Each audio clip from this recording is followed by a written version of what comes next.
Viewer discretion is advised. You are, I'll say that. Okay.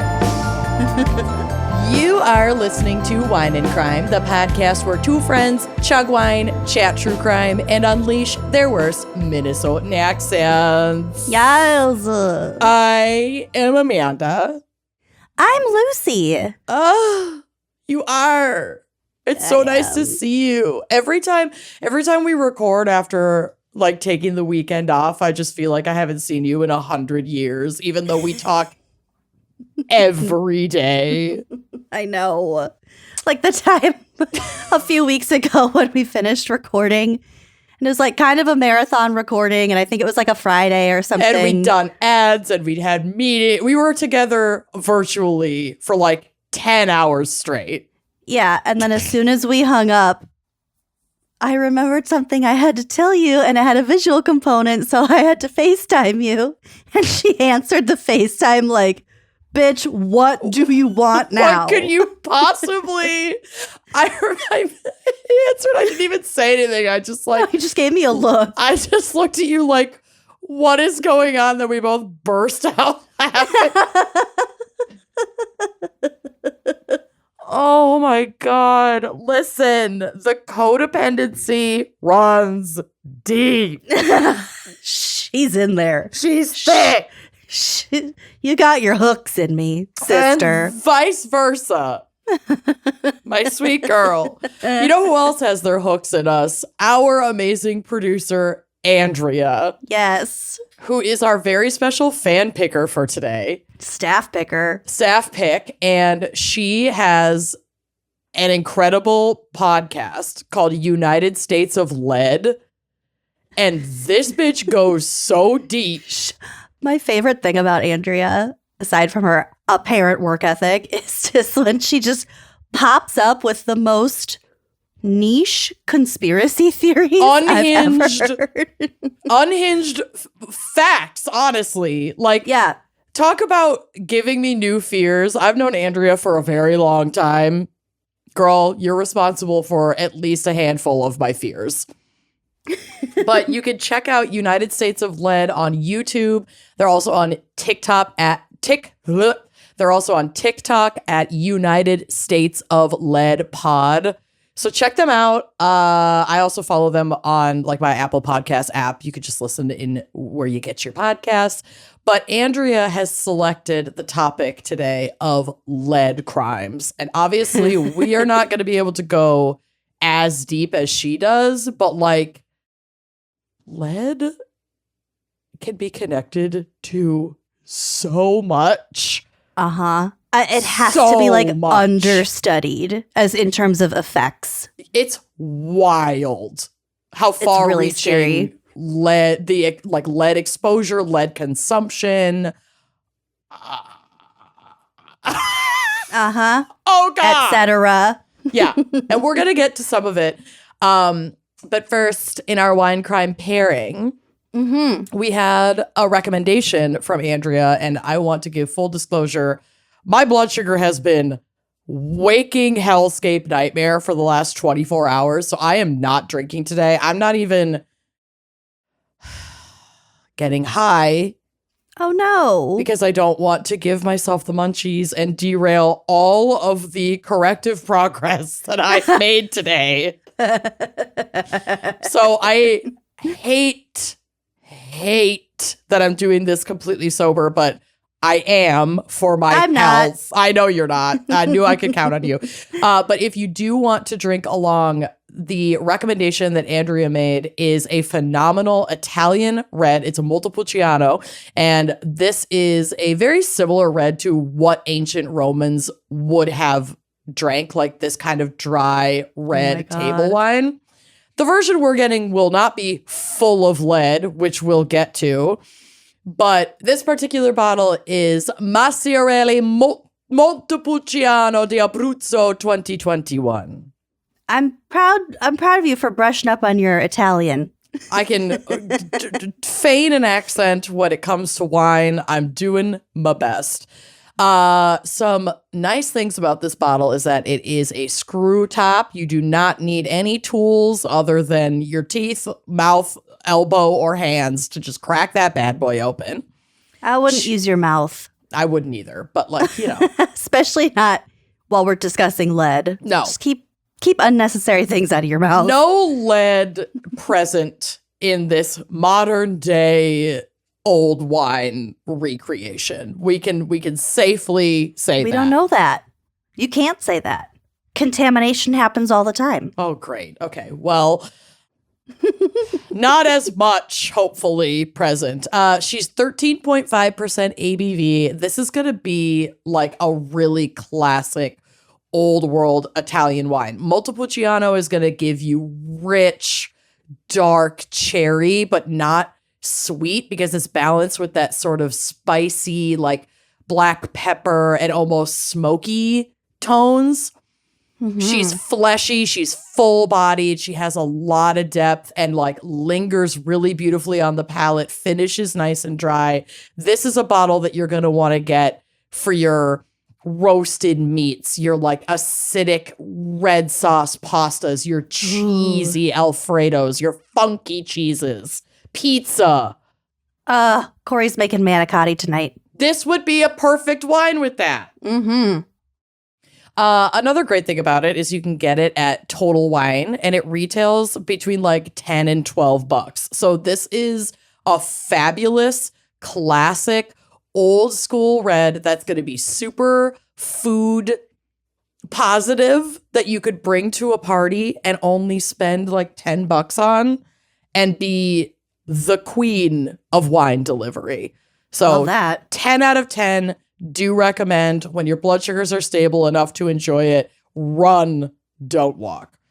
But I wanted to expand a little bit more. I wanted to talk about lead, baby. Let's talk about you and me. Let's talk about all the wine the Romans drank that was leady. Let's talk about lead.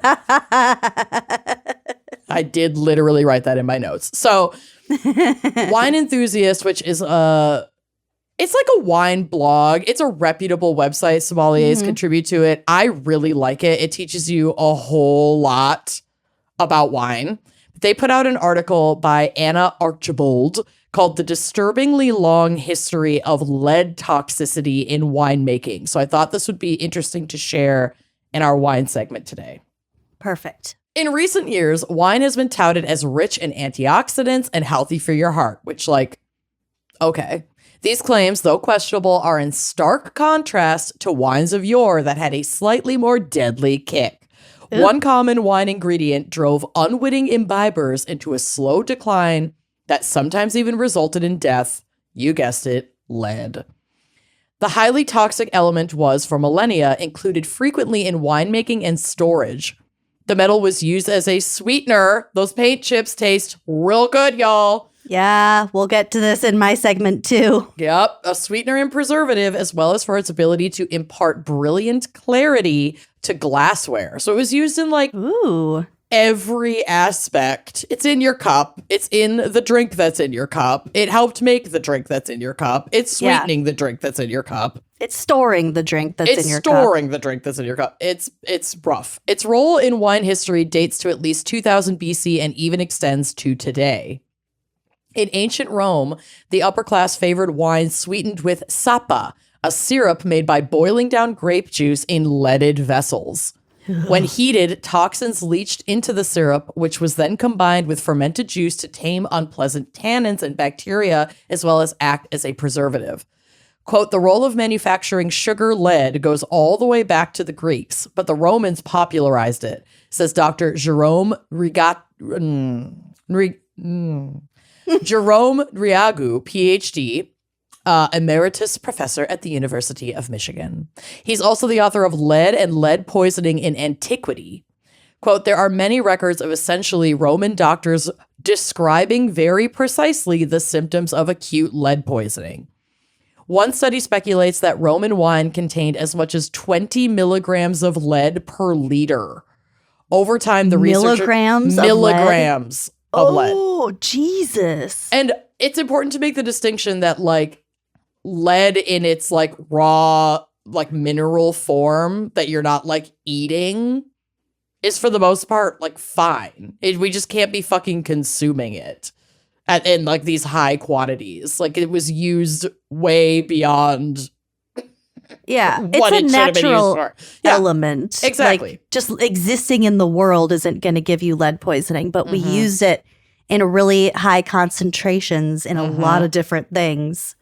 And it has adverse effects. This says over time, the researchers said it would cause a decrease in fertility and increase a psychosis among the Roman aristocracy. So basically, like, obviously all empires fall because empires are basically pyramid schemes and like buckle up, we're living in one. But like insanity due to lead poisoning, soups didn't help the longevity of the Roman Empire. Like so much has to do with the lead exposure and consumption of that time. Yeah, not even that it like was debilitating physically, health-wise in a lot of circumstances, but it made you go Poisoned the crazy. mind. Yeah.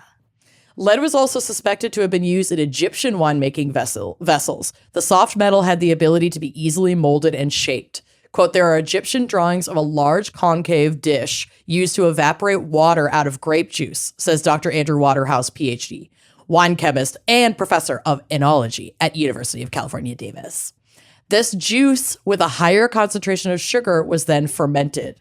Quote, it was one of the few metals that Romans and Egyptians had that they could work with because it's malleable. He says iron was really much, much harder to work with. Unfortunately for them, the lead was toxic and they didn't know it. Thanks to its use in everything from plumbing and ceramics to cosmetics, pinpointing lead exposure as the cause of symptoms was tricky because it was fucking everywhere. Everywhere. It was so everywhere that it was like part of the culture. Yeah. Like, oh, weird. They went completely Looney Tunes. That's just what happens. Yeah. Next. It's your 30s. Your 30s. This classic, am I right? Ancient Romans referred to paralysis and other physical and neurological problems that they experienced as colic pictonum. Greek physician Nicander suspected as early as 200 BC that lead might cause such symptoms in the population. So people were onto it, but like it wasn't supported. In ancient Rome, its toxicity was suspected to a degree, particularly in intentional poisonings. However, its use in wine and elsewhere persisted. Similarly, in medieval Europe, ingesting the metal was difficult to avoid. It was common in pewter drinking vessels, which leached toxins into wine and other beverages. Colic outbreaks like those experienced during the Roman Empire continued to plague Europe for centuries as lead sugars remained a popular way to sweeten wines and balance tannins. The connection between the disease and prevailing methods for correcting wines was drawn in 1696 by Eberhard Gockel, then the city physician of Ulm, reads a study abstract by Josef Eisinger, professor emeritus at the Department of Structural and Chemical Biology in New York. Anyway, Gockel made this discovery after one such outbreak, which prompted Duke Ludwig Württemberg to ban the use of lead in wine under penalty of death. Ooh. Elsewhere, colic outbreaks continued, like in Devonshire in the early 1700s, caused by lead acetate sweetened cider. In 1767, Sir George Baker connected the outbreak to lead found in cider presses and the weights used to sweeten the cider. In 2010, a discovery of champagne bottles from a 19th century shipwreck in the Baltic Sea revealed the presence of lead in those wines. A study of the find revealed high amounts of lead remained in the bottle's contents even after being lost at sea for 170 years. Holy shit. So it sticks around, babes. Oh, yeah. Last month, test results of glass fragments from the 8th and 9th centuries discovered at a dig site in Cordoba, Spain, were published in Proceedings of the National Academy of Sciences. It found that the more recently produced fragments contained high amounts of lead, indicating that Spain may have been the first to produce lead glass, which I know are like collector's items, like lead and uranium glass are, not super safe to drink out of, but maybe display them behind some kind of sealed container. Yeah. Around the mid-17th century, the advent of crystal glassware by businessman George Ravenscroft ensured lead's continued contact with wine. Quote, Ravenscroft experimented with the idea of adding lead oxide to the glass because it makes it so clear. He had lived in Venice for a while, which was a hub for state-of-the-art glassmaking in the 17th century. Back in England, he added a significant amount of lead oxide. That makes the glass melt a bit easier, but the big benefit was that it made it clearer. Crystal clear, in fact. The discovery was monumental. Ravenscroft became the first to produce ultra-clear glassware in England, though he was far from the first to add lead to glass. Because it was easier to work with, he could shape it into intricate designs. Quote, that transparency became very attractive. It's an optics thing. What lead oxide does beyond make it easier to melt is that lead is high on the periodic table, so it has a high index of refraction. So it just looks so beautiful, it reflects the light. Ravenscroft referred to this leaded crystal as flint glass, as it was made from a base of calcined flint. He secured a 7-year patent for his process from King Charles II in 1674. However, his glass-making venture only lasted until 1679. He died in 1683. And I'd be willing to bet... Yeah, no shit. This is like some fucking... What's that podcast that I love so much? This podcast will kill you. No, with the mercury poisoning. S-Town. Yes, S-Town. It reminds me of S-Town, but with lead instead of mercury. Anyway, so like basically this discovery of how he made this glass led to like widespread manufacturing of this kind of glassware like into the 1980s, like with the lead still in it.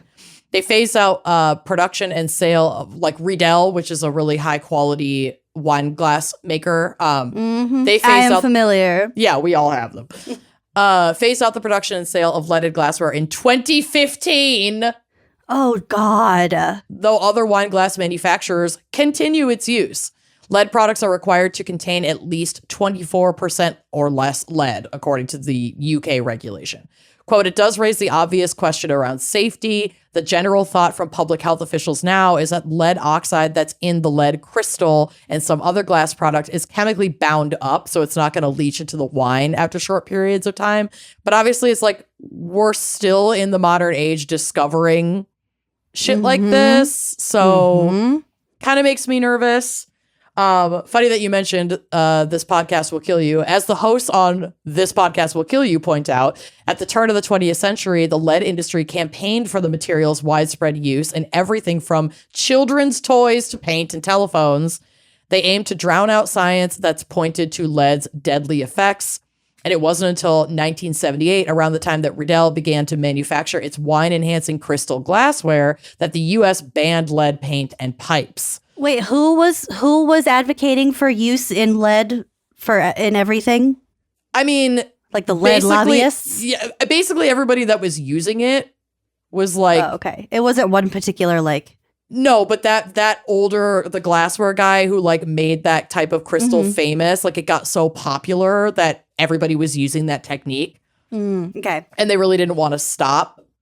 And like some places, I guess, still haven't stopped. They're just quote unquote operating under the parameters set by like, say in the US by the FDA.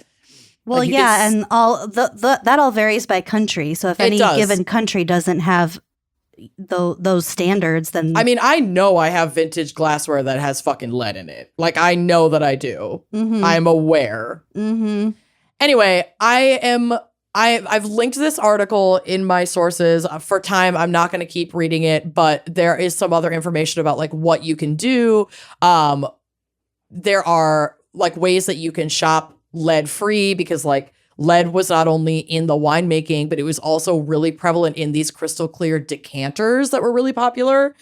So, you know, if this is something that you care about, and like you should, the lead content of the things that you use in your daily life should matter. There are things that you can do to like test it, to mitigate it. And, you know, you can look into companies that are not using lead in their production, but it'll be linked in our sources. But yeah, even if you just look into lead toxicity in winemaking, that Wine Enthusiast article will pop up, and it is really interesting. It goes on for a little longer, but Yeah. It just the prevalence of it and how it was just straight up used like, oh, it makes, this wine is super tannic and like really dry and kind of bitter. Here's this lead sweetener that we can just add to it. Problem solved.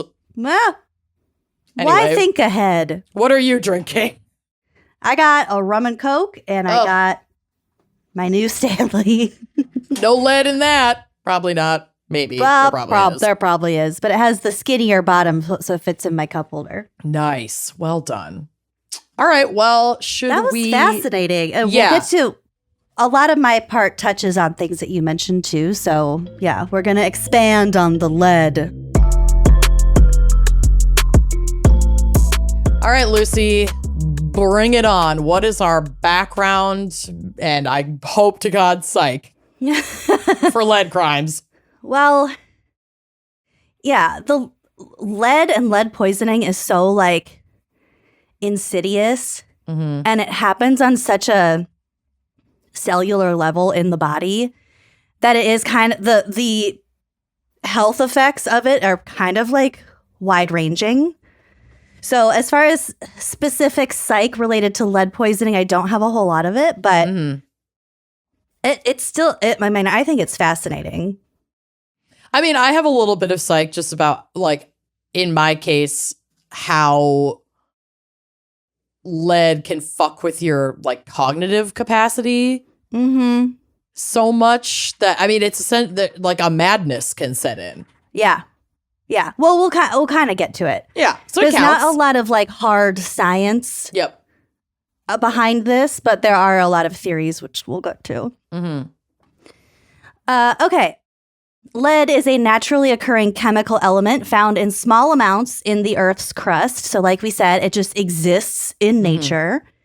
Its periodic table of elements symbol is PB, peanut butter. Peanut butter. And has an atomic number of 82. Hot. At some point in time, I would have known what that even means. But not today. That time has passed. The Royal Society of Chemistry says lead has been mined by humans for over 6,000 years. Damn. So we know that the Greeks mined lead on a large scale from about the year 650 onwards. Can't. I can't with time. It's exhausting. It's relentless. And the Greeks also knew how to obtain the metal and convert it to white lead. So lead is the basic metal element, while white lead, often called cerussite, has undergone a chemistry. A chemistry occurs with vinegar and heat to transform it into, I think, like a powdered version of lead that has different uses. Okay. So, for example, when this white lead is mixed with linseed oil, it has like great coverage. So it's great for paint. Oh, okay. That's why like all paint had lead in it for so long. Got it. Okay. Yeah. So white lead specifically was the basis of paints for more than 2,000 years until the late 20th century when we realized how fucking toxic it is. Oops. And now we don't use it to paint like our nurseries anymore. Nope. Lead and asbestos. The good old days. According to Britannica, lead is believed by the alchemists to be the oldest of metals and is highly durable and resistant to corrosion, as proven by the continuing use of lead water pipes that were initially installed by the ancient Romans. Yeah. I don't know if they're still in use, like people are still drinking from them. I think in the U.S., a lot of the pipes still exist but have been coated.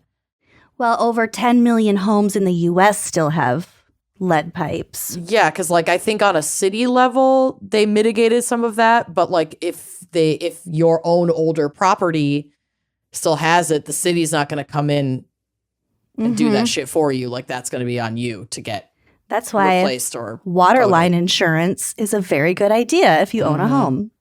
I think we had our water line replaced with copper or something when we moved in. Yeah, this house definitely has probably quite a lot of lead materials in it. Well, anything that was built Probably before like the 80s. Before the 80s would probably have it, which is like the majority of homes are not like brand fucking new. Yeah, and then we're looking back to Rome. Like, can't exactly tear up those streets and put in a new infrastructure. Like, easier said than done. Kind of protected for like, history or whatever. Tourism. Lead is also mentioned quite often in early biblical accounts. There were all kinds of uses for lead, as you mentioned. For example, the Babylonians used it as plates on which to record inscriptions, so like a notebook. Oh, cool. The Romans used it for tablets, coins, and even cooking utensils, including, as you said, wine-making vessels. Lead has been used in various products, including gasoline, paint, plumbing pipes, ceramics, solders, which I almost said soldiers. I think it's solders. You're right. Solders. They shouldn't pronounce it like that. You're right. They shouldn't. Solders. Soldier. Whatever. Batteries and even cosmetics. We'll get to it. Because lead is soft, malleable, easy to work with, it melts with very low heat and it lasts a long time. It has made it ideal for making everything from bullets and guns to pipes and fishing sinkers. In its pure form, lead atoms are relatively large and can pack tightly together, which makes the metal a good radiation shield since radiation particles can't pass through. So when you're getting your x-rays at the dentist and they put on that lead, the heavy vest, it's lead. That makes sense. Although lead clearly has a lot of beneficial uses, it can be toxic to humans and animals, causing potentially intense health effects. According to the World Health Organization, young children are particularly vulnerable to the toxic effects of lead and can suffer profound and permanent adverse health impacts, particularly on the development of the brain and the nervous system. And this is because kids absorb 4 to 5 times as much lead when it's ingested as adults do from any given source. Wow. Isn't that scary? Yeah, and I mean, it's just fascinating how like that the early development of our digestive system, obviously you're growing so rapidly in that like infancy into toddler prepubescent stage. You're just absorbing everything that you can get. I never thought about that, but like that makes perfect sense. It's the peak of your growth is in those like first 15 years of life. Yeah. It also reminded me of the botulism thing. Like you're not allowed to give kids honey or play in the dirt until they're over 1 because the botulism can get them. Yeah. And our adult digestive systems are like able to pretty much remedy that if we take it in that small quantity, but a little kid can't. It's so interesting.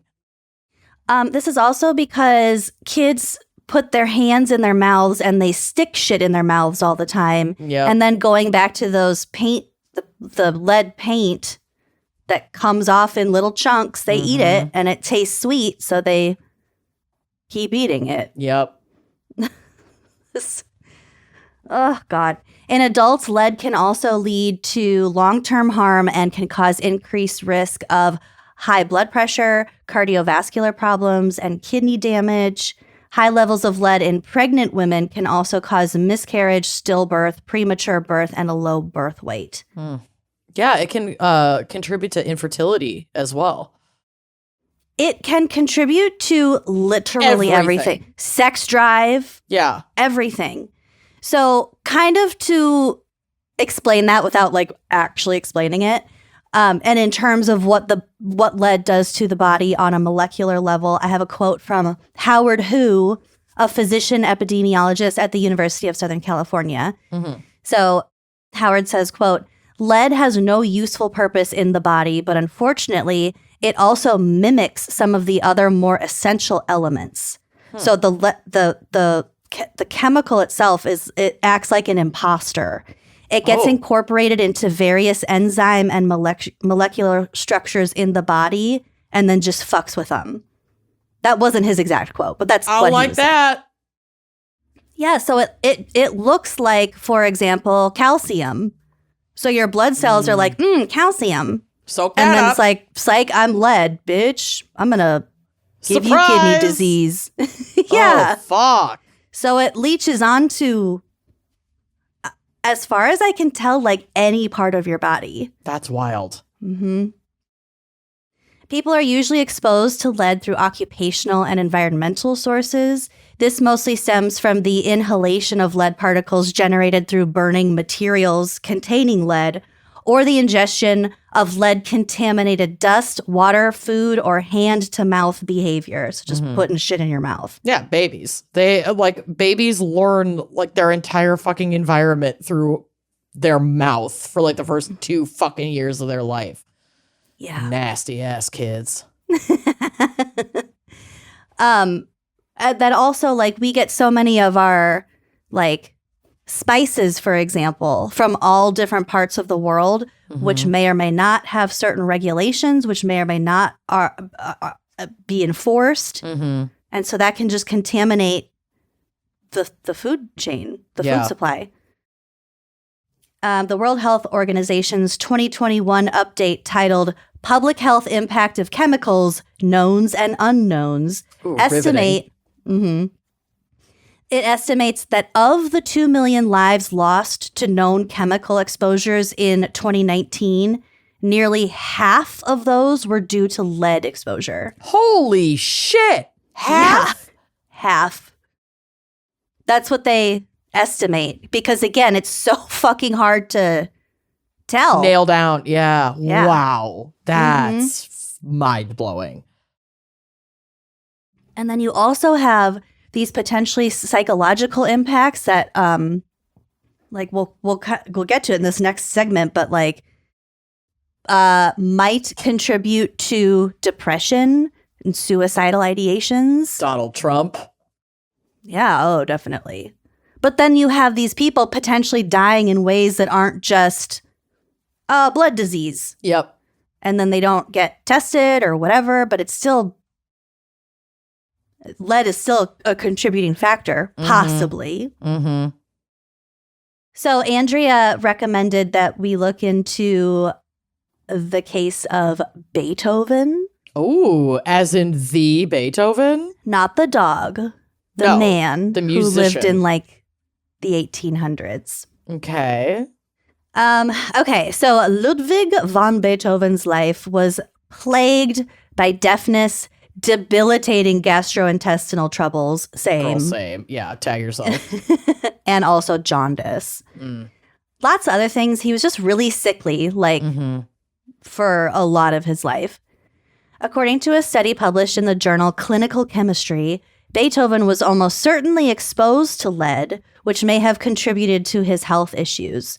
So he began losing his hearing in his mid-20s and was fully deaf by his mid-40s. And obviously, he's a very famous composer, extremely musically talented. So going deaf was not ideal. Nope. In a letter that he wrote to his brothers in 1802, which is now referred to as the Heiligenstadt Testament, Okay. he despaired over his declining health, his deafness, and even described some suicidal ideations, like I mentioned. In the letter, he asked that his health problems be described after his death so someone might someday figure out what the fuck was wrong with him. Because he's like, wow. this isn't right. Yeah, I'm chronically fucking ill. We couldn't figure this out while I was alive. Maybe, It's getting worse. It has completely destroyed my life. Maybe studying me and sharing those studies will help other people. I think that's pretty fucking cool. Yeah. So he never actually gave the letter to his brothers, but it was discovered in 1927 after Beethoven's death, like in his desk or something. Okay. So then just like a year or two ago at the Mayo Clinic, they have a metals laboratory. So this laboratory was given the opportunity to grant Beethoven's wish of trying to figure out what the fuck was wrong with him. Oh, cool. A colleague of Paul Janetto, the director of the laboratory, asked if Paul would be willing to test Beethoven's hair for heavy metal. So they got like 2 or 3 dozen strands of hair.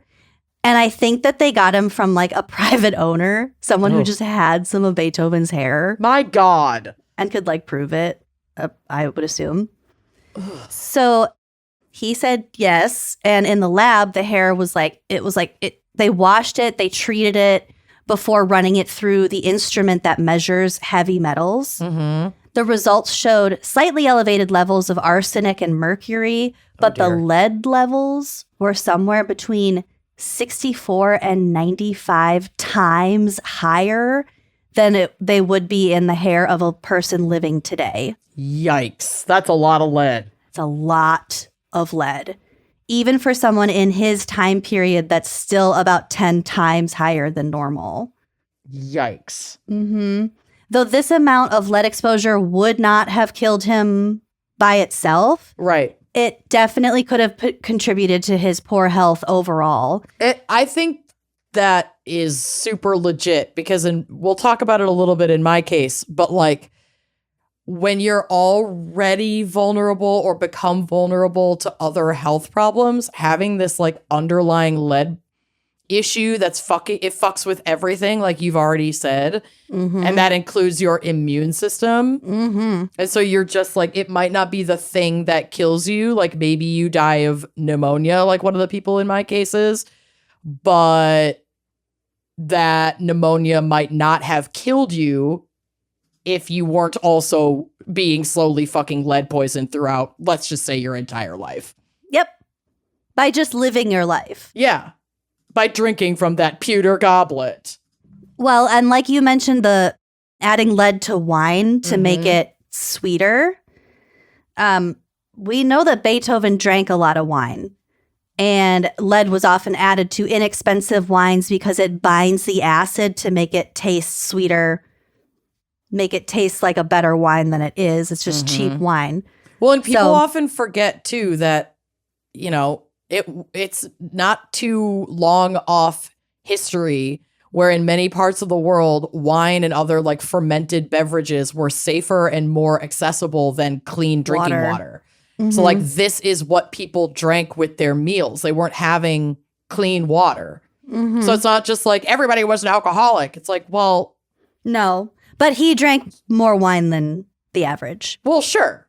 And I mean, it's just like such an interesting thing where it's like, yeah, of course they were fucking drinking a butt ton of wine and other fermented shit. They had no fucking clean water. That's why the Salem witch trials happened too. So that is kind of the theory behind Beethoven's illnesses, struggle, various illnesses. Chronically ill girly. I want to get my lead tested. Yeah. I think we're okay. I don't know. It's hard to tell. We'll never know. Yeah, there's no way to know. Write a letter to your sister. Don't deliver it. Wait till you die. Yep. Check me for lead. Check me for lead. Got it. Okay, the next thing I want to tell you about is the lead crime hypothesis. Ooh. There's not a lot about this because it is just a theory. We can't prove it, but I think it's really interesting. And of course, Andrea's super into this hypothesis too. According to Discover magazine, for decades, some people in the criminal justice, medical, and economic communities have believed that lead exposure contributes to juvenile delinquency and crime overall. The theory is referred to as the lead crime hypothesis. While studies correlate childhood lead exposure / poisoning with later engagement in crime, experts can't and don't conclude that lead is the cause of crime, because that's ridiculous, but it is considered a possible contributing factor. Yeah. Well, and especially if, you know, we see from crime stats that like underserved, underfunded, and over-policed communities have some of the highest crime rates. These underserved communities might not have access to, say, lead mitigation like in their homes. It's in cheaper food. It's like there's so much crossover with like lead being present fucking everywhere that it's like impossible to pinpoint it as the specific thing. Yep. Mm-hmm. It's like correlation, not causation. It's like this is also here and we need to be looking at it. Exactly. According to Forbes, the theory seemed to come about because starting in the 1960s, America saw a huge increase in levels of violent crime that peaked in the early 90s and then steadily declined. So when they're comparing basically two graphs, one is of violent crime and one is like lead mitigation policies. Okay. So the theory is that violent crime rose as a result of lead poisoning specifically because of leaded gasoline. I've seen this. This is America. Everyone has a car, comes into contact with gas, fumes, you're ingesting that. The lead content of gasoline rose steadily from the 1940s until about 1970 and then fell, reaching approximately zero by the end of the 80s. After that point, it's believed that crime declined because of lead abatement policies, like not using lead paint in homes anymore. So then if you're kind of looking at that delay, they explain that because of the kids are the ones that were impacted the most by the lead in the gasoline, for example. Yep. So then they had to grow up for 10 or 20 years and then they commit crimes because it fucked them up when they were little. Interesting.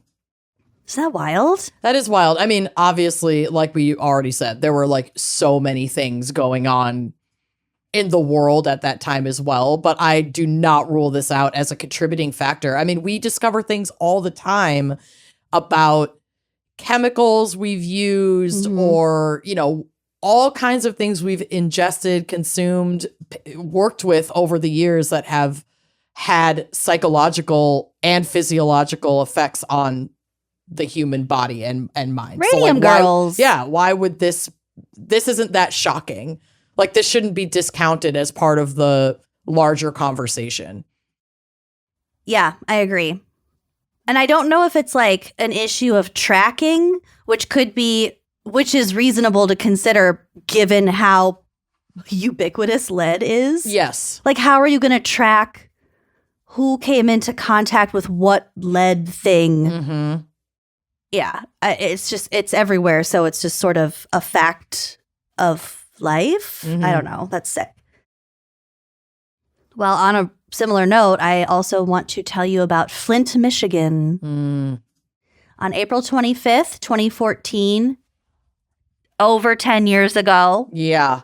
The water crisis began in Flint, Michigan, when in a cost-saving move, the city switched its drinking water supply from Detroit's system to the Flint River. The inadequate water treatment and testing resulted in major water quality and health issues for Flint residents who were frequently, often, almost always ignored by government officials. Many complained about the foul-smelling, discolored, and off-tasting water entering Flint's homes for 18 months. This water was causing skin rashes, hair loss, and itchy skin. And those were just like the immediate effects. This is like, people always go nuts, as they should, because it's an unbelievable story and the movie is amazing, about fucking Aaron Brockovich. Like, Flint still doesn't have clean fucking water. That their water is killing them. Yeah. And that's like one community. If you follow Little Miss Flint on all of the social medias, because this is like her life's calling, but like this is one community that has been able to get some public attention about this crisis, but like this is not unique. Oh no. To Flint, Michigan. So like take that shit seriously, because just because it's happening in that community where you may not live does not mean it's not fucking happening or bound to happen in your community. And I know I'm preaching to the choir, talking to the majority of our listeners, but if Trump wins and if this 2025 shit comes into effect and they dismantle things like the EPA, there's nothing holding these people accountable. I mean, yeah, and there have already been significant impacts thanks to his appointees to the Supreme Court that have shredded all kinds of oversight and regulation. The Chevron shit. Yep. I mean, obviously we do not want Trump in office, but like it's happening now, so pay the fuck attention because we're not safe from it in the current moment. This isn't just a day in the future. No. Getting a good healthy dose of it right now, but it will get a lot worse. Sure. If that happens. So studies later revealed that the contaminated water also contributed to the doubling or even tripling of elevated lead levels in the blood of the city's children. Oh my God. So they were testing the kids. Triple the lead levels. Yeah, that's sick. According to CNN, documents and emails show that Michigan officials may have altered sample data to lower Flint's water lead level reports. Of fucking course. So, according to Professor Mark Edwards from Virginia Tech, the Michigan Department of Environmental Quality and the city of Flint collected 71 lead level samples from homes when they were required to collect 100. So they've already fallen short by 29 whole samples. The final report from the Department of Environment Quality only accounted for 69 samples. Oh, great. The 2 discarded samples were very high lead and would have lifted the so-called action level above the threshold where they need to do something about it. Yeah, those samples would have deemed this an emergency, an immediate emergency crisis. So of course they're going to fucking get rid of that so you don't have to pay to mitigate the issue. Yep. So when that happens, capitalism is crazy. it's all greed and racism. We'll get to it. Yes. When that happens, the public must be alerted and additional action must be taken if lead concentrations exceed the action level in drinking water. The report stated that those 2 samples were discarded because they didn't meet the sample criteria. They were too high. Oh, they were just a little funky. We didn't trust them. We threw them out. A June 2015 leaked internal memo from the EPA noted that several of Flint's sampling procedures were flawed and the data might be compromised. It also notes that the residents were instructed to pre-flush their taps before the samples were taken.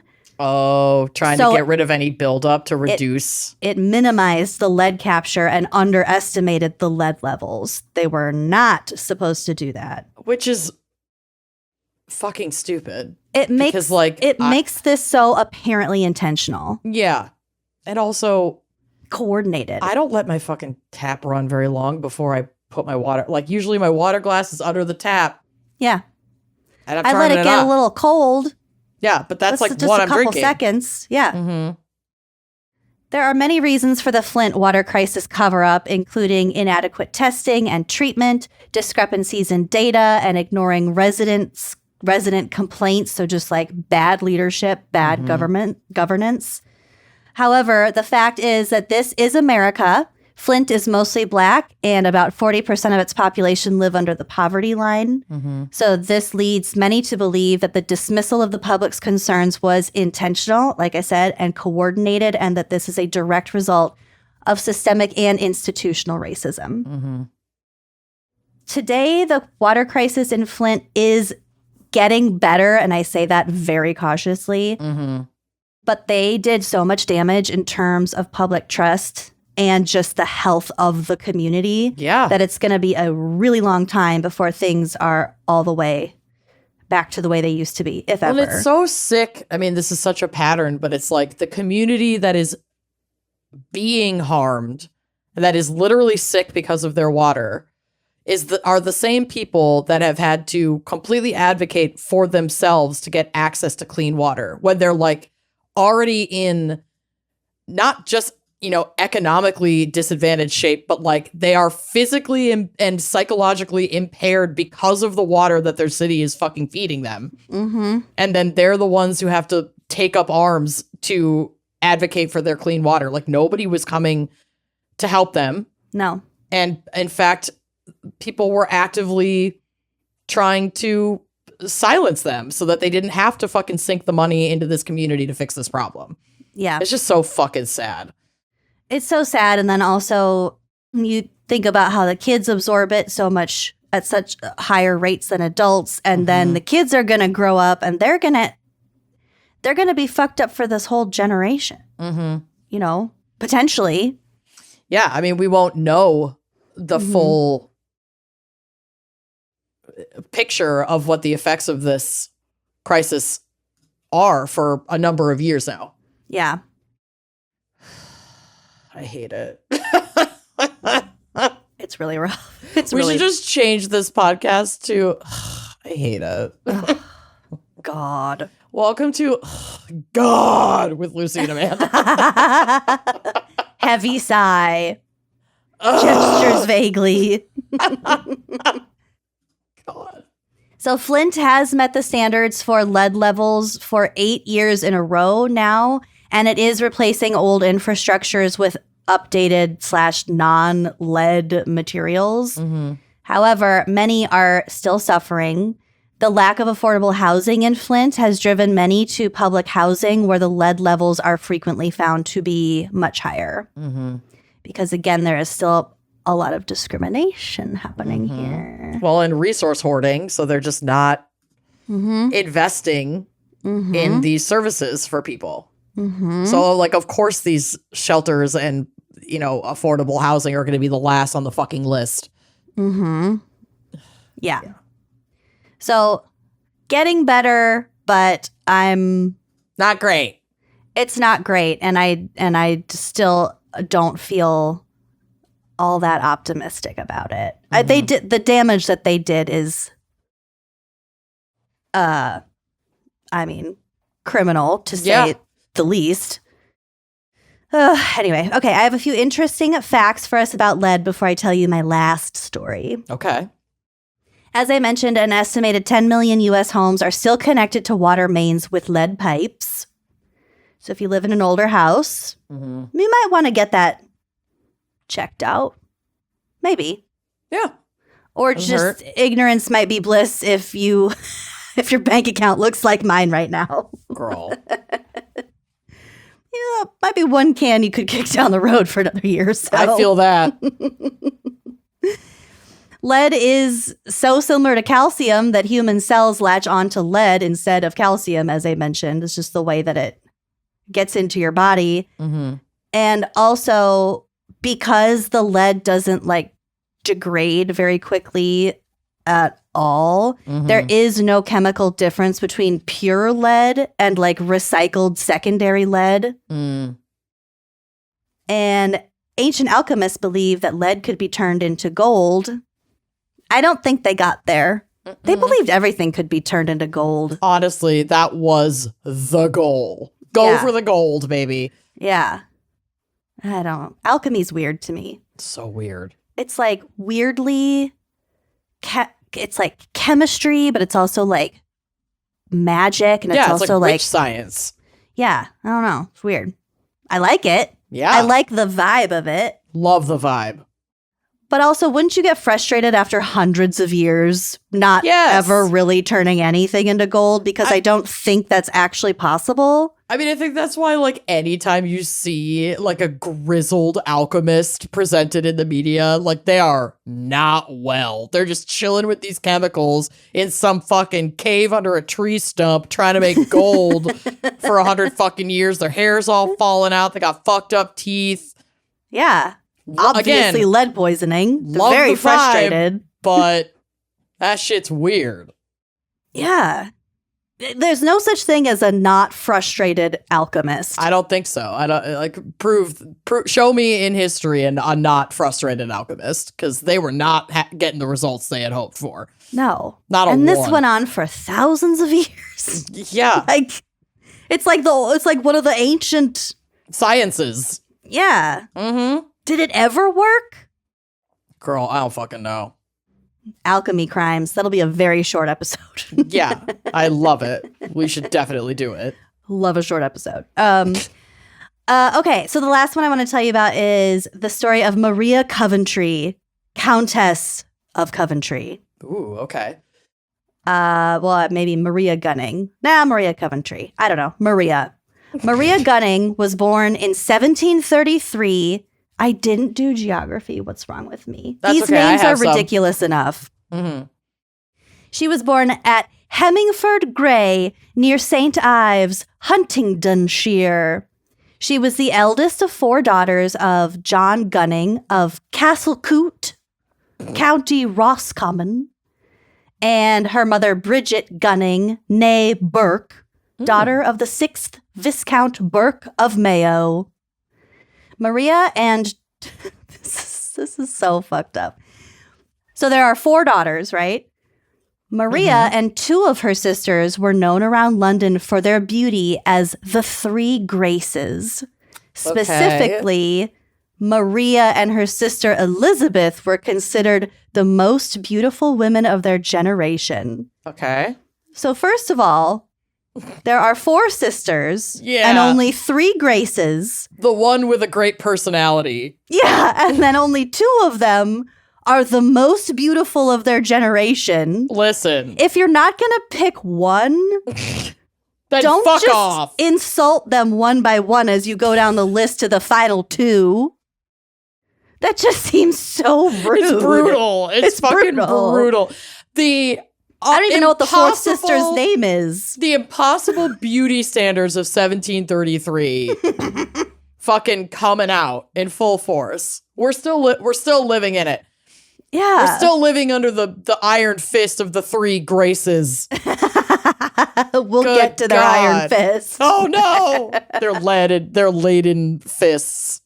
I just reading this like It about feels the targeted. family and the It feels sisters. rude. I'm like, this is really rude. And that's what it is in like Wikipedia. That's how history remembers these girls. These 4 sisters. 2 were like the most gorgeous. One was fine, and the other was We don't even know her name. Gross. We don't even fucking know her name. Yuck. Yuck. Fucking yuck. Ish. Ew, it's not good. No, it's mean. Poor 4th sister. Poor We are nameless 4th rewriting sister. history. The 4 Graces, all beautiful in their own way, with no hierarchy or comparison. No. Herstory. Herstory. So anyway, Maria was hot, apparently. From 1741, they were brought up in Ireland, and the Gunnings split their time between Roscommon and Dublin. I think their dad was from Dublin, and they lived kind of back and forth. Okay. So the teenagers quickly made an impression in Dublin. Despite their airs, they were kind of like, we're so hot. Everyone thinks we're so hot. But the family was not wealthy. Okay. So their mother guilted the 2 prettiest sisters, so Maria and Elizabeth, into taking up acting in order to earn money for the family. Oh my God. She was a stage mom. She was a total stage mom. This is some Mama June bullshit. You get on that stage and work, and I will be taking the money and buying myself a new fucking house, and you're never going to see a goddamn dime of it. You are more spot on than you think. Oh no. Also, at this time, Maria's 15, and I think her other sister is, well, she's younger than her. So there are like 12. children. Yeah. In October of 1748, a ball was held at Dublin Castle, and the 2 girls, the 2 pretty ones, really wanted to go, but they didn't have anything suitable to wear. So their stage manager / fairy godmother, Thomas Sheridan, supplied them with 2 costumes from his green room. Oh. Or his dressing room. Green It's room? always a good payoff to know a theater nerd. Picture this. So they're like, oh, we want to go to the ball at Dublin Castle, but we have nothing to wear. And he's like, allow me. And, he was like a gay stage manager. He must be. It's giving Stanley Tucci in Devil Wears Prada. That scene. Yes. So he goes in his prop closet and pulls Pops out of a garment rack. Yeah. with 2 gowns. One was the costume for Lady Macbeth, and the other was the costume for Juliet. Shut up! I know, I have goosebumps. This is my dream. I I just want I'm watching Ever After tonight. Yeah, that's it. That's it. Absolutely. Let's fucking wrap this shit up. All of the things from my teen years are culminating into like one perfect memory, and Ever After is the remedy for what I never got to have myself. Mm-hmm. At least you didn't have 2 other sisters. No. Just one arguably hottest Grace. one Grace, and then I was the one with a great personality. You do have a great personality, but you I also do. have a fine ass. Thank you. Thank you. Okay, so they're in their ridiculous costumes, which Incredible. may have fit in just fine at the time, but I think they 1700s. I think they like they caused a bit of a stir. They like made an impression. So at the ball, the girls met the Earl of Harrington. Ooh.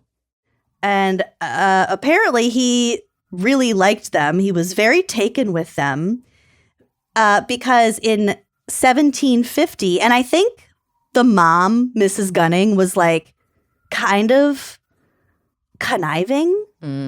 Like she was totally a stage mom. Like she was trying to get her bag. Yeah, through her kids. So I think they must come home from the ball and they were like, we met Earl of Harrington and he really liked us. So then she kind of cozied up to him. And 2 years later in 1750, Earl of Harrington granted Mrs. Gunning a pension of £150, which is the equivalent today of over $55,000. Jesus. So he just gave her like a bunch of money. Yeah. And they used this money to move back to London. Okay, so he's like, I want your hot daughters close by for when they become of childbearing age. She basically sold her kids. He's in Dublin. He's in Ireland. Oh, they okay. moved back to London. Okay. I don't know his motivations for He's giving like, her the get money. these hot underage girls away from me or I'm going to be bad. Here's $150. Please go. Maybe that was his motivation. Maybe he wanted to sleep with Mrs. Gunning. Maybe he did. I don't know. But either way, they go back to London and their beauty of the two. I Let's won't be get clear. over that. I will The not. hierarchy. Their beauty once again took London by storm and won them acclaim. They were like the Paris and Nikki Hilton of London. Just picture that, because everyone knew who they were. 1000%. This is actually fucking perfect. I love this. They were like club girls.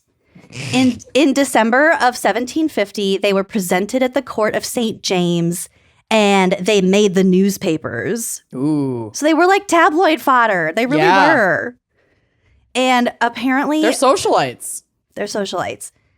Apparently Maria met, would have been like King George, whoever the king was at that time, but he was like 100 years old. Ew. She met him at this party. Mm-hmm. And she said something to him like, oh, how I wish I could see a royal funeral. Okay, But girl, he's like- yes.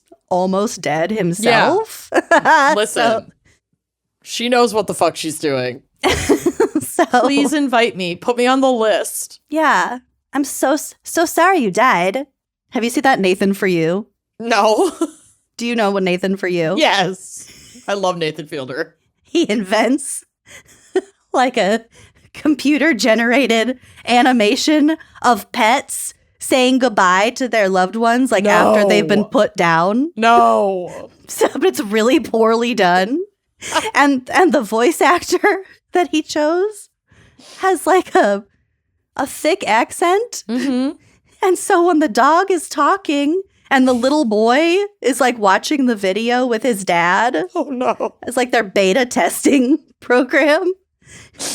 The dog goes, "It's me, Maddie. So sorry I died. I am in heaven now, and I'm very happy here, so I won't be coming home." And the little boy looks at his dad and he goes, "That's not what Maddie sounds like." Oh, my God. I'll send you the clip. It's so funny. Please. So yeah, so sorry I died. But yeah, she's like, I really want to go to a royal wedding. And he's like, well, Royal give funeral. it like 20 minutes. Oh yeah, funeral. So in March 1752, so 2 years later, Maria married George William, the 6th Earl of Coventry, making her the Countess of Coventry. Shit. Her final form. Mm-hmm.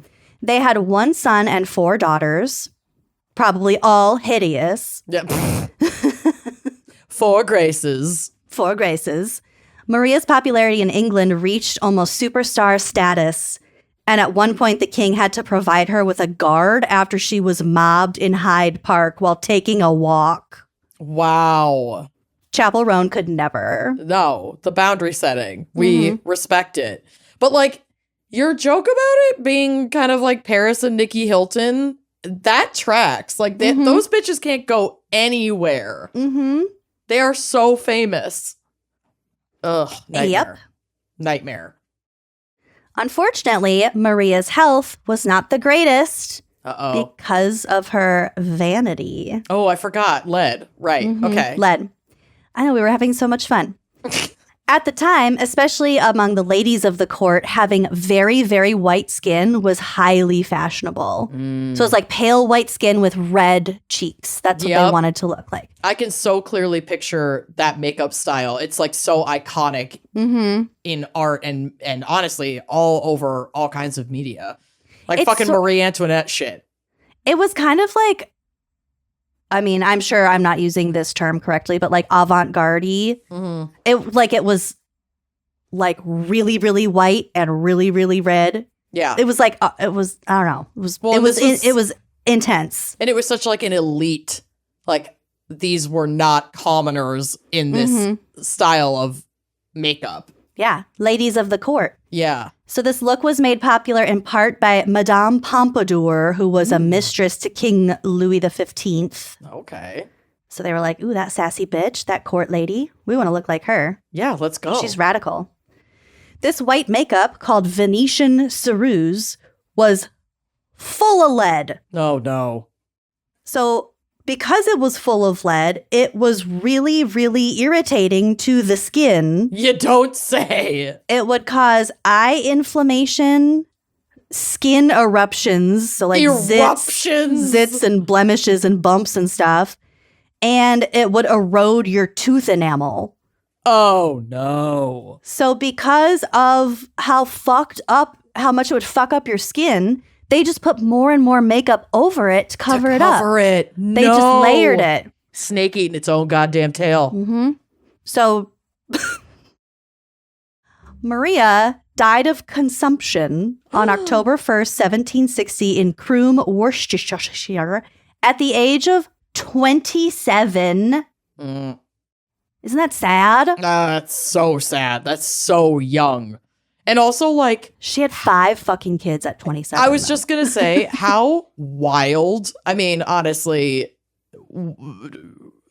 people were living to, what, 60 if they were fucking lucky around this time? But it's like, Probably. So much life was lived in those early years. Yeah. Well, she went to a ball at Dublin Castle at 15, for God's sakes. Who can say that? It changed the trajectory of her whole life. Yeah. Thanks Flirted to Stanley with the Tucci loaning her that Lady Macbeth dress. Seriously. It's such a weird story. It's literally reminds me in Ever After when, who is it? Fucking... Drew Barrymore? Not Drew Barrymore, but who's the inventor guy that she's Michelangelo. Michelangelo makes her the wings for the ball. It's like, it's that. Just breathe. I have to watch this movie. Bill's glitter. gonna be like, why? And I'm gonna be like, why Fuck not? off. Yeah. Leave the house. Here, I made you a drink in this antique cup. Just go have some coffee out of your pewter goblet. And we'll talk about this later. Sniff this pencil. Leave the house. No, I'll just watch it on You've my been bathtub TV. Vanish. Yeah, there's a lock on that door. You're fine. There sure is. So according to the National Gallery of Ireland, 10,000 people went to go see her coffin, and she became known in society circles as a victim of cosmetics. Oh, well, I hope that ghosts are real so that she had an opportunity to watch the royal funeral she always wanted to see. Yeah, no shit. And it was just happened to be her own. Well, now she's a ghost, so she's as white as she. My God. She has her ideal pallor. That's buck.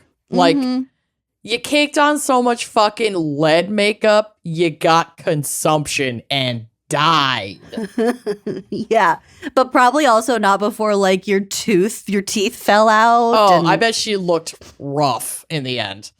Your hair falls out. Ugh. I mean, what was the poisoning that, like, the Tin Man from Wizard of Oz got from his makeup? Was it lead poisoning? Was it lead? I'm looking it up right now. Tin Man poisoning. It was poisoned by the aluminum dust makeup used to create his silvery appearance. Yeah. Oh my God, he was put in an iron lung. Yeah. It was not a great situation for the poor buddy.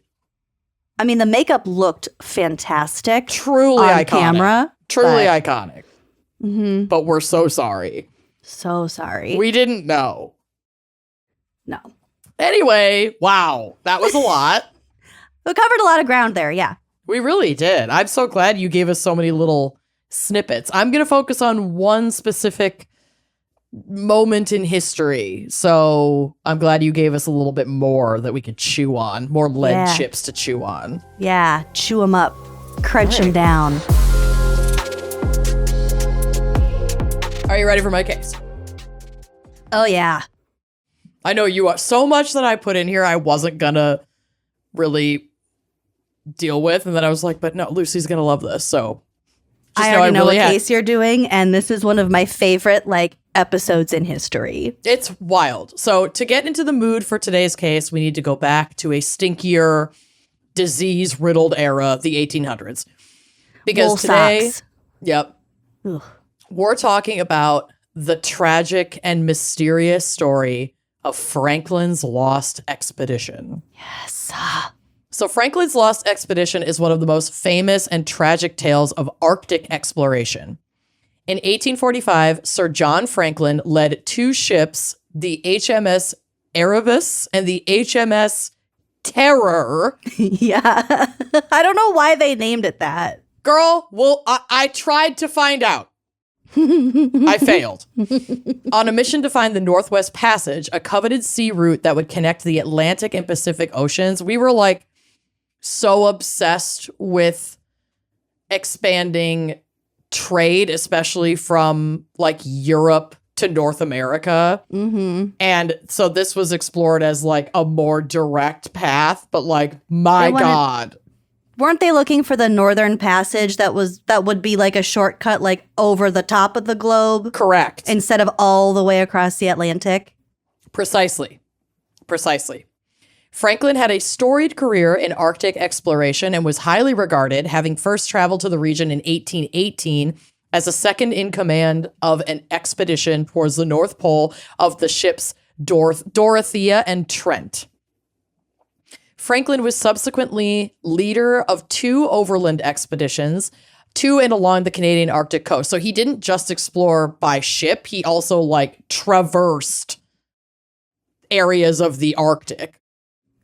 He did this in 1819 and 1820 through 1822, and then another mission in 1825 to 1827. So they were dope. This is our guy. Bitch knows the Arctic. Lock him in. The expedition aimed to traverse the last unnavigated sections of the Northwest Passage in the Canadian Arctic and to record magnetic data to help determine whether a better understanding could aid navigation. Oh, because they're compasses. Correct. This was and remains a dangerous region to travel through. The ships were equipped with the latest technology of the day, which included steam engines, so they didn't have to be humanly rowed, basically. What? These ships were also huge, but steam engines were fairly new technology. Oh, I get, okay. I heard humanly rowed, and that didn't So they didn't have to be. Yeah. row. Yeah. Got it. Yeah. Okay. Reinforced bows constructed of heavy beams and iron plates. And they also had, which like no ships had before, an internal steam heating system for the comfort of the crew in polar conditions. Ooh. Central air. Kinda. The ship was also outfitted with a system of iron wells that allowed the screw propellers and iron rudders to be withdrawn into the hull to protect them from damage because they're going through like ice fields. That's high tech. Yeah, so sometimes they would have to like kind of pull in some of the equipment because the ice was so thick that Yeah, they any had to kind of tuck like in. collision. It's like how we have we can do that with our fucking side mirrors now on new cars. Like tuck those bad boys. Yeah. So the ships also carried libraries of more than 1,000 books and a 3-year supply of food, which included tinned soup and vegetables, salt-cured meat, pemmican, which was a mixture of tallow, dried meat, and sometimes dried berries. This is a calorie-rich food. It can be used as a key component in prepared meals or eaten raw. Historically, it was an important part of indigenous cuisine in certain parts of North America, and it is still prepared today. So thought that was cool. So it's just like no it's like- attention is paid to how it looks or tastes. It's just energy. It kind of looks like I saw a picture of it. It kind of looks like a meatball. And like, I would compare it to people will make like power snacks out of like oatmeal. Oh, And yeah. it's like that, but it was Like those birdseed it was animal balls. fat, cured salted meat. And then they'd like throw in some dried berries if they fucking had it. And like, I think it was held together in kind of like a doughy Okay. base. They also had several live cattle. Obviously, these ships were fucking huge. Like, this wasn't a little schooner. They were big boys, and they were originally built as warships designed to withstand literal explosions, so they were expected to survive the harsh conditions of the polar environment. Temperatures outside could drop as low as -48 Celsius overnight and -35 Celsius during the day, so fucking cold. What's that in Fahrenheit? That's a good question. I'll check. I didn't do that conversion when I wrote this. -35 Celsius is -31 Fahrenheit. Yeah, I feel like when it gets down that low, they start to become more similar. Mm-hmm. So -48 Celsius is probably about the same in Fahrenheit. Anyway. -48. Yeah, it's a -54. There you go. Yikes. Conditions on board the ship were not necessarily much warmer, but they did have that steam heating system. Previous expeditions reported that were not on these fancy high-tech ships, reported the officers sitting around in their greatcoats below decks in freezing temperatures. That's just like how they existed. But Franklin's ships were fitted with that heating system that may have made life a bit more pleasant inside. Their exploration of the area would have been brutal because they weren't just floating through. They were like gathering data. Mm-hmm. This is from Royal Museums Greenwich. Quote, making magnetic and meteorological observations would have been a key part of the expedition's scientific remit, but the men had to do so carefully. Placing cold metal instruments up to the eye would cause the skin to be damaged or even removed. It was so cold. Oh, yeah. That like they would have to hold their breath to stop condensation forming on glass or metal parts of the tools they were using, or they would stick to their skin and rip their fucking skin off. That would suck. Yeah. Pulling sledges would be difficult too if the men were exploring beyond the ship. Even when temperatures outside are -50 Celsius, you still sweat heavily, and when you stop, the sweat can turn to ice in your underwear. Ugh. So they would have to do these like short missions because if they start sweating, you're kind of fucked. Freeze their balls. Yeah, your clothes will freeze to your skin, and then you get really bad frostbite. Oh, man. The expedition, with 129 men, was the best equipped British Arctic venture of its time, but it mysteriously disappeared. Over the following years, search parties revealed only scattered clues pointing to starvation, cold, disease, and perhaps most crucially, lead poisoning as key factors contributing to the demise of the crew. The Erebus and Terror, which again, can we take a moment to honor how deeply horrifying the names of these fucking ships are? Like, who did this? We know the Brits built these bad boys, but I could not find a specific person to blame for these creepy fucking names. Do you know what Erebus means? No, I was just too scared to Googled look. Erebus in Greek religion is the god of a dark region of the underworld and the personification of darkness. Bitch, what? He is the son of chaos. Who would get on those boats? I don't know. I feel like the writing was on the wall. That is self-fulfilled prophecy. Wow, okay. That seems like really bad juju Bro. to name your two boats those The names. Brits are dark. Yeah. Anyway, the ships departed from Grynnith, Kent on the morning of May 19th, 1845 with a crew of 24 officers and 110 men under Franklin's command. And you know what that means. I'm so glad. It's time for some geography. And I tried to focus on creepier names. Like Erebus. Yeah, like Erebus. So Grynnith, a town on the River Thames, which makes sense. They would launch the ships into the river and then out into the ocean, is east of Goring, west of All Hallows. I like that though. I like that one too. And then I had to just be cheeky with these other ones. South of Butterwick and north of Coxheath. Ick. Your delivery is the grossest part about It's so it. gross. The ships stopped briefly to load up on fresh water in Stromness, Orkney Islands in northern Scotland. From there, they sailed to Greenland, accompanied by a ship called the HMS Rattlerund, which was a transport ship. So it was like, we're going to get you to these spots to load up on supplies, and then bye, you're on your own. Mm-hmm. The passage to Greenland took 30 days. Both vessels were specifically modified for Arctic service, equipped with steam engines, reinforced hulls, and ample supplies. They carried provisions for 3 years, including canned food and which was a relatively new preservation method.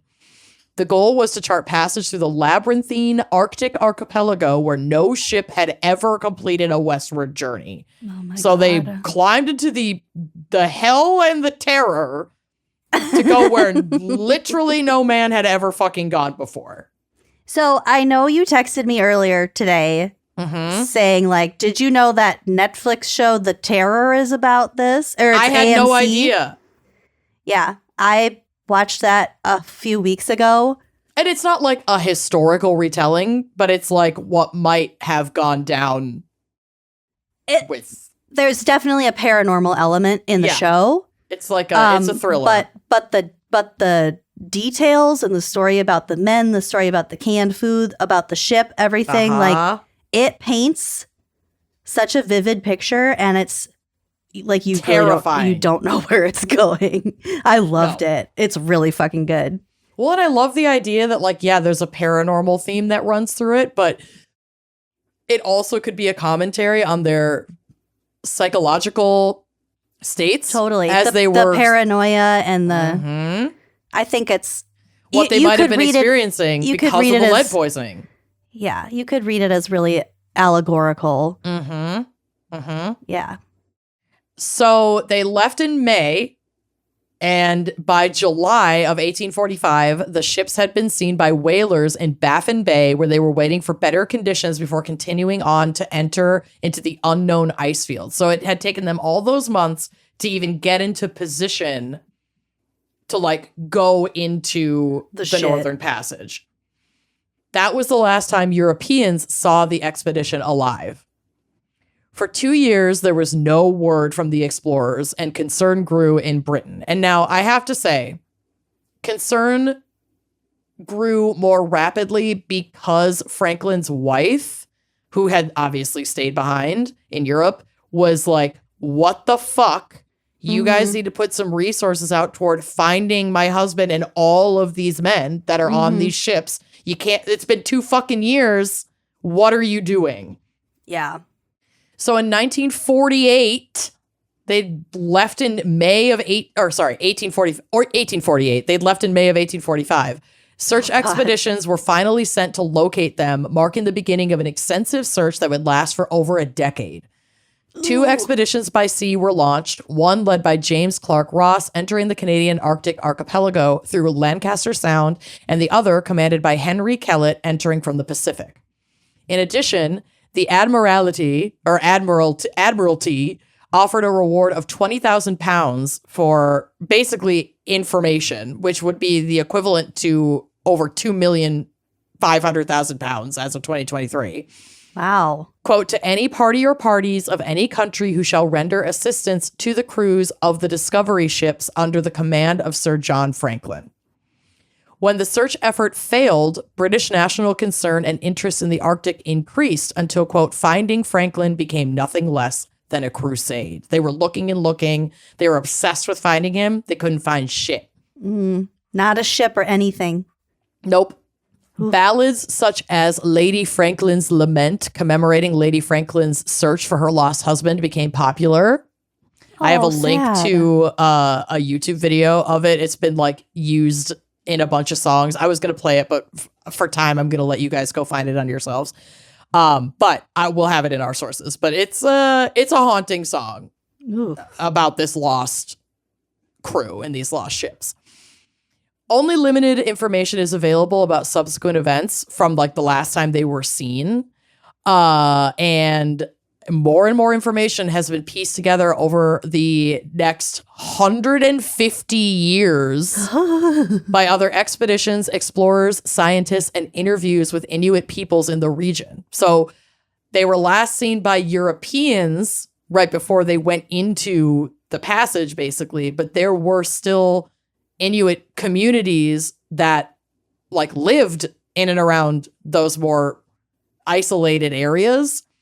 And they were probably really aware of them if they were anywhere near. Yes, and there is ample evidence to suggest that they had interaction with each other, at least possibly while they were stranded, but at least before that.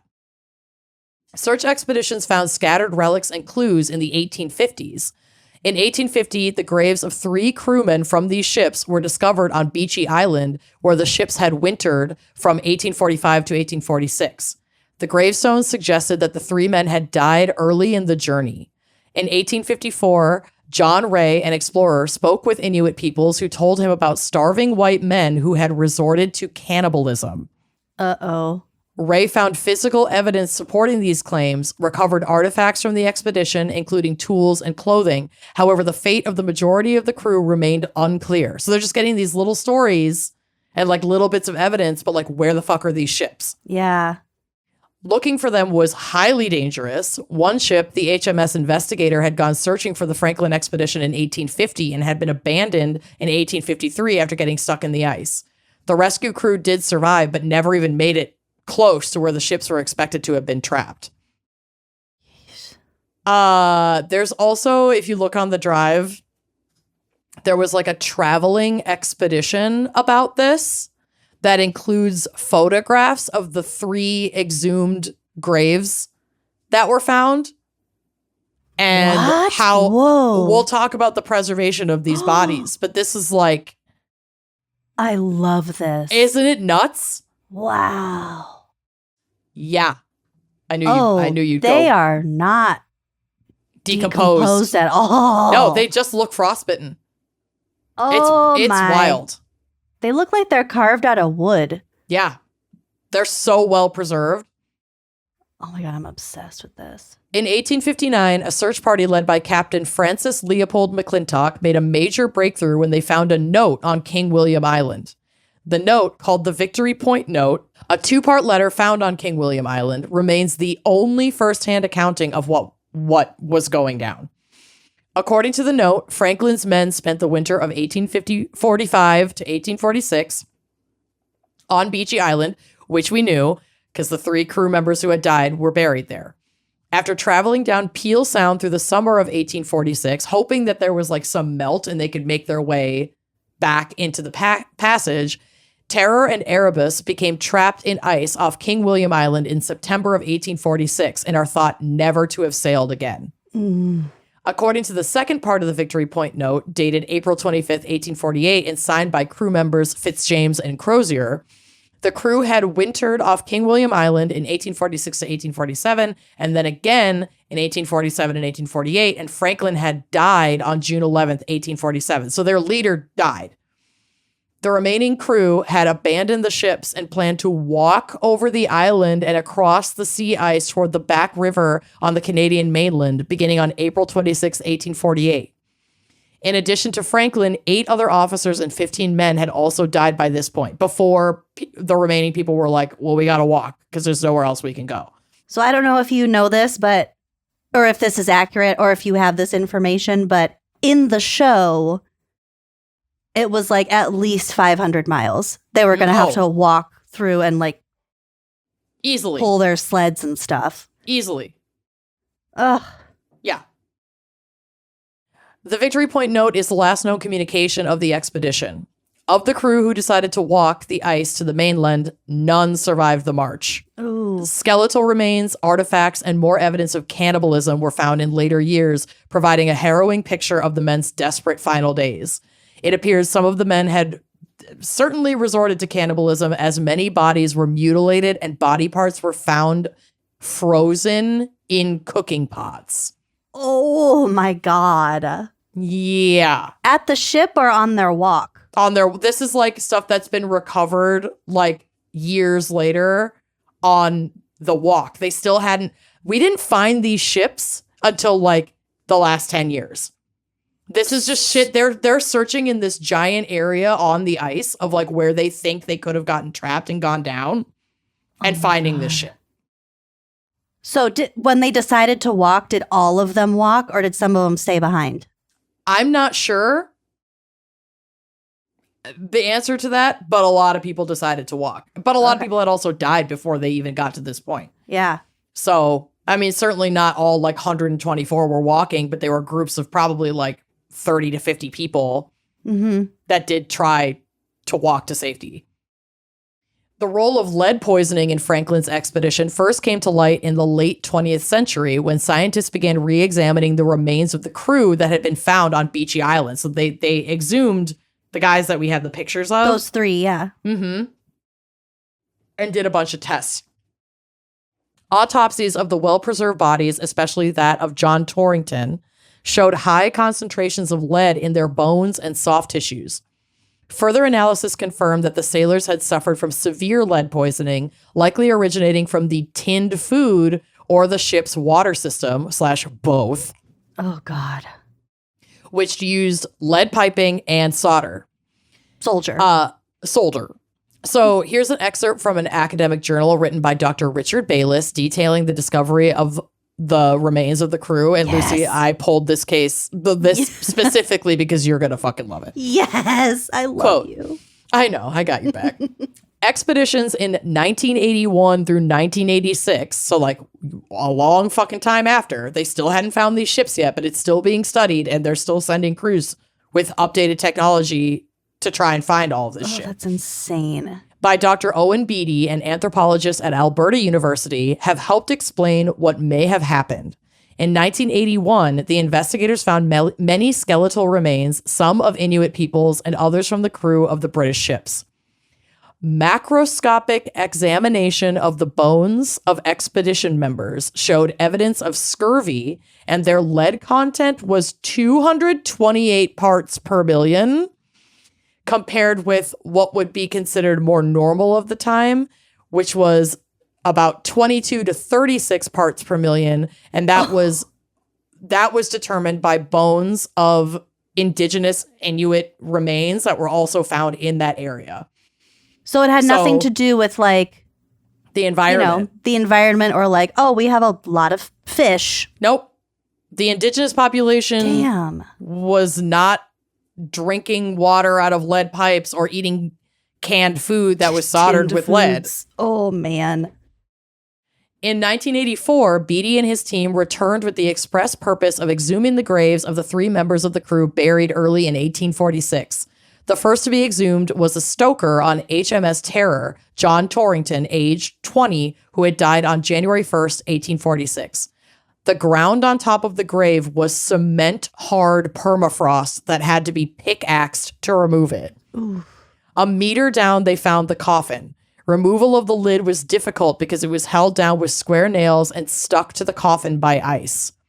The corpse within was frozen in a block of ice. Oh my God. By pouring water over it, the body was thawed out and proved to be well preserved after 138 years. Jesus. It was emaciated and weighed less than 40 kilograms, which is about 88 pounds, with a body mass index of 15, where a normal body mass index for that time and that age was about 20 to 25. So they were like half their BMI of a normal healthy person of that time. Ooh, yeah, he doesn't look great. No. I mean, I know he's dead and mummified, but like, he's real wasted thin. away. Yeah. He's wasted away. Man, the preservation is astounding. It's wild. Yeah.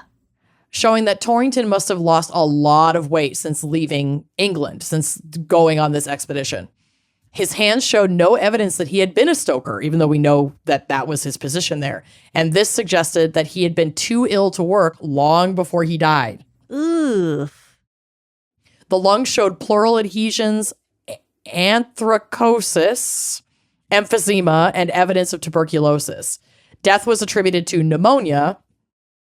Analysis of his bones showed lead levels of 110 to 151 parts per million. The lead level in the terminal part of his scalp hair was more than 600 parts per million. Oh my God. But was slightly less in hair nearer to the scalp, suggesting that his lead intake diminished during the last weeks of his life when he was too sick to eat or drink anything. Ooh, that is gnarly. Yeah. 600. Yeah. That's like 30 times the amount. Uh-huh.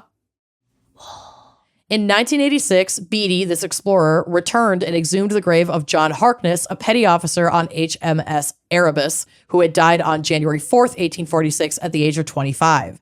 His emaciated corpse was carried to the necropsy tent, and when his clothes were cut off, it was clear that a previous necropsy had been carried out, probably in 1846, on board the Erebus by their resident doctor, Dr. Goodsir, the assistant surgeon. The corpse had a BMI of only 14. Harkness had died of pulmonary tuberculosis. Exhumation of the grave of the Royal Marine William Bain, age 32, who had died on April 3rd, 1846, followed after this last exhumation. The corpse was also emaciated, weighing less than 40 kilograms. There were many superficial tooth marks, which were thought to have been caused by rats that had tried to eat the body while it was still on board the ship. Oh, rats gotta eat too. But still. Oh. The lungs showed evidence of tuberculosis, but no organisms were cultured. Lead levels in samples of Bain's hair were 145 to 280 ppm, and x-rays showed collapse of the 11th thoracic vertebrae due to tuberculosis. So that's a condition called Pott's disease, I guess. So like, they died from these illnesses, but like we talked about earlier, their lead levels were so high already that they were like making them sicker and making them more susceptible to these kinds of diseases that are kind of bound to pop up on ships. And it was obviously suspicious enough to the doctor to do a fucking autopsy. To do an autopsy. Yeah. Like, why are these people wasting away and getting so sick? Yeah. Whoa. What the fuck? It seems that Franklin's last expedition was bedeviled by several different diseases. Tuberculosis was rampant in the 19th century, and the conditions on Erebus and Terror would have fostered its spread among the crew.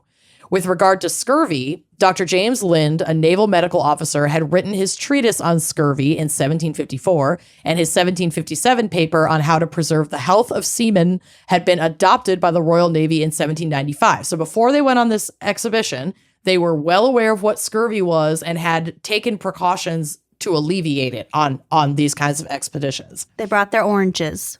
Basically, so thereafter, scurvy was reputed to have been eliminated after we discovered that like citrus could, alleviate it. So why would it have occurred in the personnel of Franklin's last Arctic exploration, despite each man allegedly receiving 1 ounce of lemon juice daily? Here's some science for you. Ascorbic acid is an unstable substance, and prolonged storage with or without refrigeration may impair its function. It is possible that the lemon juice began to ferment and was boiled to prevent fermentation, a procedure that would have destroyed the ascorbic acid, which is the key to fending off scurvy. Without the acid, it's useless. Yeah. Oh. So they were drinking know that. useless. They had no idea. None. Oh, boy. The chemical evidence of lead poisoning is almost certainly due to the soldering of the cans that contained the preserved meats, as well as the lead in the water storage. The technology for preparing canned meat was brand new, having been patented in 1811, and the cans were sealed with a solder of tin and a high lead content. Contaminating the meat immediately adjacent, this solder was the probable cause of the high lead levels found in the bones and hair of the crew. This would have led to anorexia, fatigue, and weakness from peripheral neuritis, intestinal colic, and psychological manifestations such as anxiety and paranoia.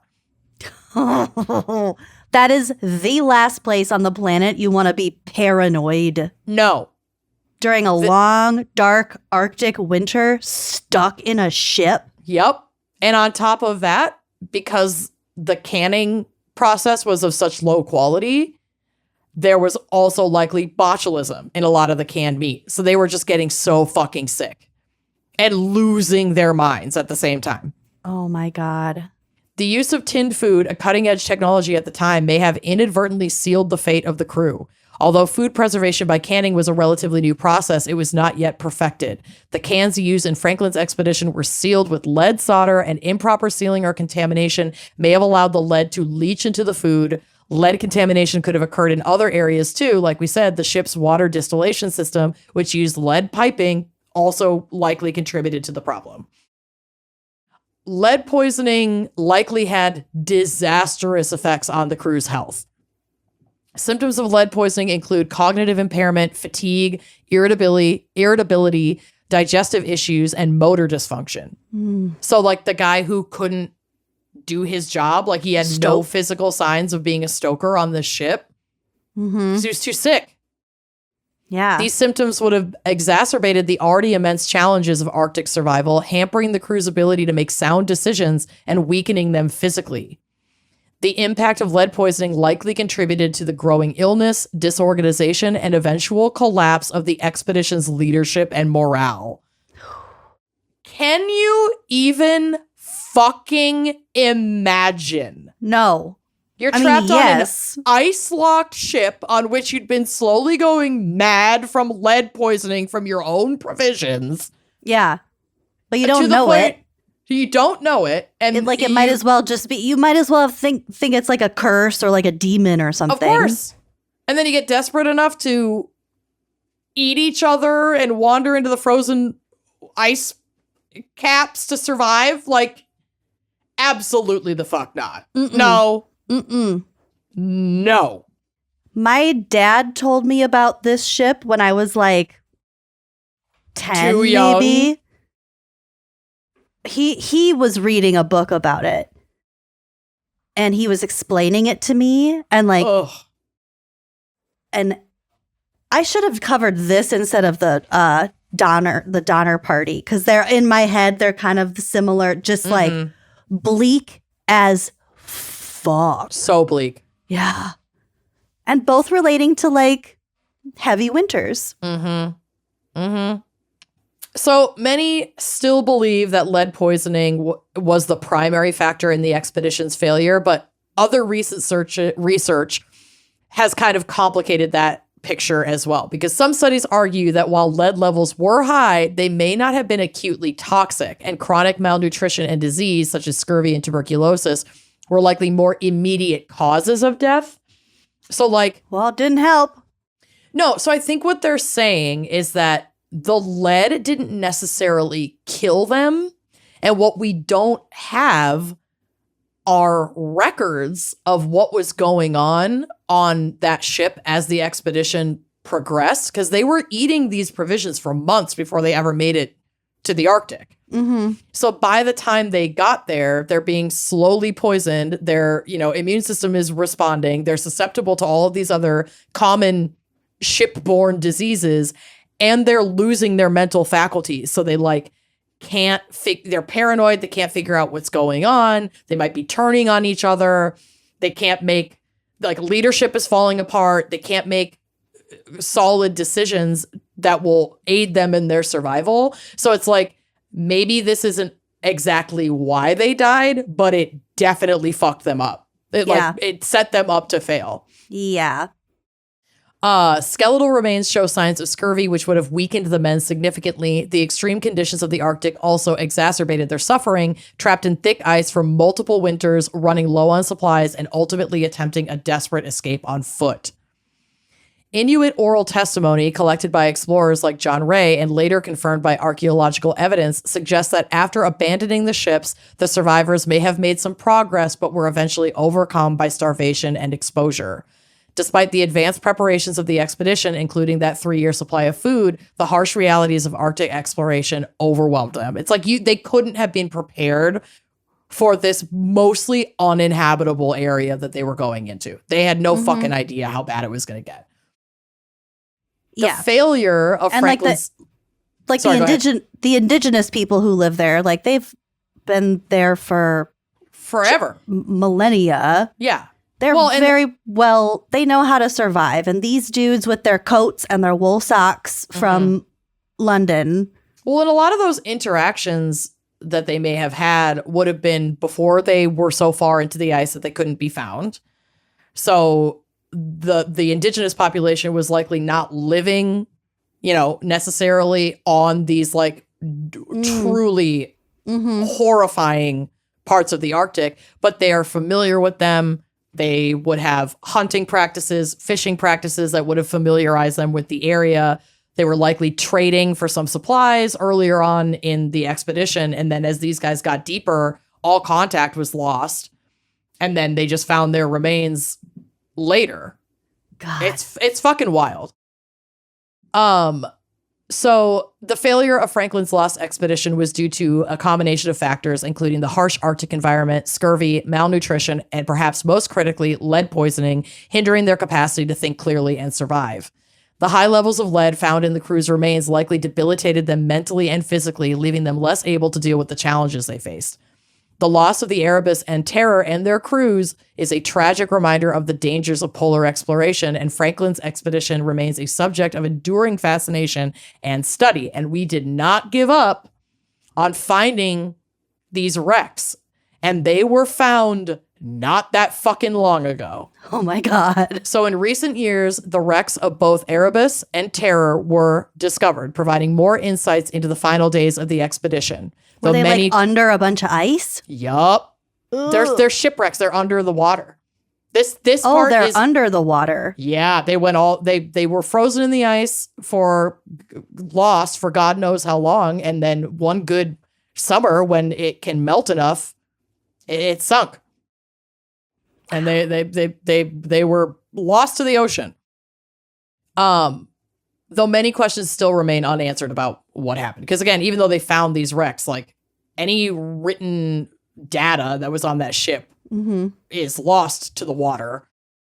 So in 2014, the shipwreck of Erebus was discovered by Parks Canada in collaboration with Inuit communities.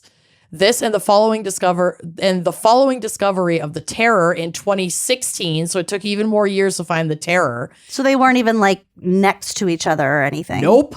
Oh.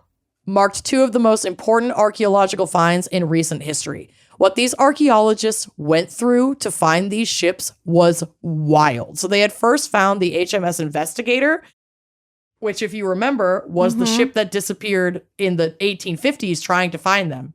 Well, they just abandoned it. They abandoned it, but the wreckage disappeared. Like, they knew about whereabouts it was, but there are also currents under the ice. So it's like they knew, because people had survived that, where in general that shipwreck was. So they finally found that in 2011. And they were like, okay, we're on the path, so we're going to widen our search from here. Eventually, they stumble upon the Erebus, because they could use sonar to confirm that it was the ship they were looking for, and they could like map it, but they still couldn't access it because the ocean ice was way too thick. And Parks Canada wanted to return to the Erebus site as soon as possible before the following summer when the ice would melt enough for divers. So they drilled a hole in the ice so the divers could go through the hole. No, they shouldn't do that.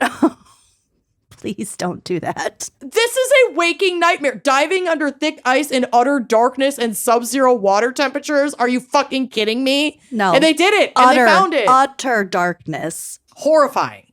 How thick was the ice? Thick. I mean, there's a picture of them breaking it apart on the drive. Or I thought I included that. I didn't. God, but the mummy was still up. I zoomed way in on that. I thought I included it. I didn't include it. But it was thick, like several feet. No, I don't. This is a frozen ocean.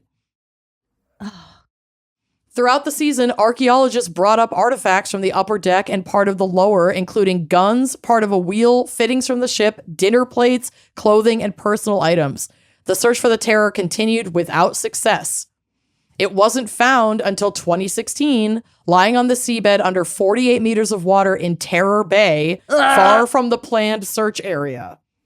The discovery was made when the Arctic Research Foundation's ship made a detour to Terror Bay to follow up on a recollection made by one of the crew. So it was like totally random. Like, oh, I heard that it might have been in this area. Okay, we'll go check it out. And there it fucking was. Was it just a coincidence that the Terror sunk in Terror Bay?